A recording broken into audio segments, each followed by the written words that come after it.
For 3 decades, St. Clement's stood like a beacon. White walls, red cross, silent sins.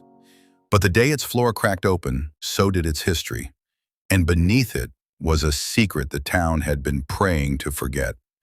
Camera pans across peeling hymn books, broken stained glass, dusty wooden pews. We hear faint murmurs of a woman whispering scripture over a storm. Cut to Pastor Marlon Green standing over a carpenter's discovery, a wrapped body under the pulpit. The skeleton is dressed in what remains of a nun's habit. Her fingers clench a rosary soaked in rusted red, her mouth still open, mid-scream. Police confirm she'd been buried alive. Her name? Sister Agnes Marie Langley, missing since 1991, never reported. Under her body a hymn book, turned to Psalm 94:7. The Lord does not see, the God of Jacob takes no notice. A small wooden cross carved with initials RW, KJ, DP, a faded cassette labeled Tape 1, Confession. Inside the tape, they said it was penance, but I know sin when it touches me. They called me disobedient, but it was the children they feared I'd protect. Pastor Marlon contacts the initials. Ruth Williams, living nearby, now 40, quiet, anxious. Karen James, institutionalized in Florida. Dana Pierce, believed dead, no trace. Ruth opens up slowly, trembling. We weren't runaways, we were placed there by God's mission. The sanctuary, they called it. At night, they'd purify us. It was never salvation, it was selection. News leaks. The town splits. Some demand justice. Others defend the church. Don't destroy what God built over unproven bones. They're attacking the church to feed their headlines. You want to dig up old graves and call it God's truth? The church board resists cooperation. Pastor Marlon is called a heretic in Sunday sermons by Deacon Elijah Ward, the last living deacon from that era.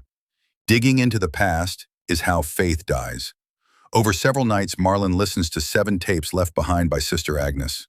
Tape 3, I've kept the names, the nights, the screams. If anything happens to me, play tape 7. It names them all. Tape 7 is missing. Ruth says only one person ever knew where it was, Dana. Detectives track a woman using Dana's old alias. She's alive, living under protective ID in Michigan. They visit her, she refuses to speak. But that night, her trailer is torched. Arson. She survives. The message is clear. Stay quiet. Under pressure, Elijah Ward calls a press meeting to clear the church's name. But a survivor interrupts mid-sermon. Elijah still visits women's shelters under God's healing banner. He found me, promised protection, until I said no. Marlon demands his resignation. The church board refuses. That night, a bullet smashes through Marlon's window. He survives. But the next morning, a letter arrives, unsigned. Leave the whispers buried, or join them. In the burnt wreckage of Dana's trailer, firefighters discover a metal box beneath floorboards. Inside, charred paper and a melted cassette with one, still legible. Forensics restores the audio. Tape 7, Agnes's final message. Deacon Elijah, Father Moss, Reverend Clarence, they touched God's name with bloodied hands.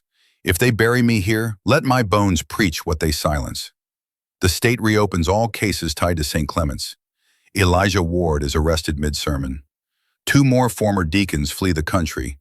Interpol is notified. Survivors file a civil case against the entire church organization. Donations plummet. The stained glass is removed.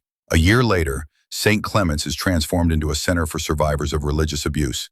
Pastor Marlon resigns from his position, but not from the fight.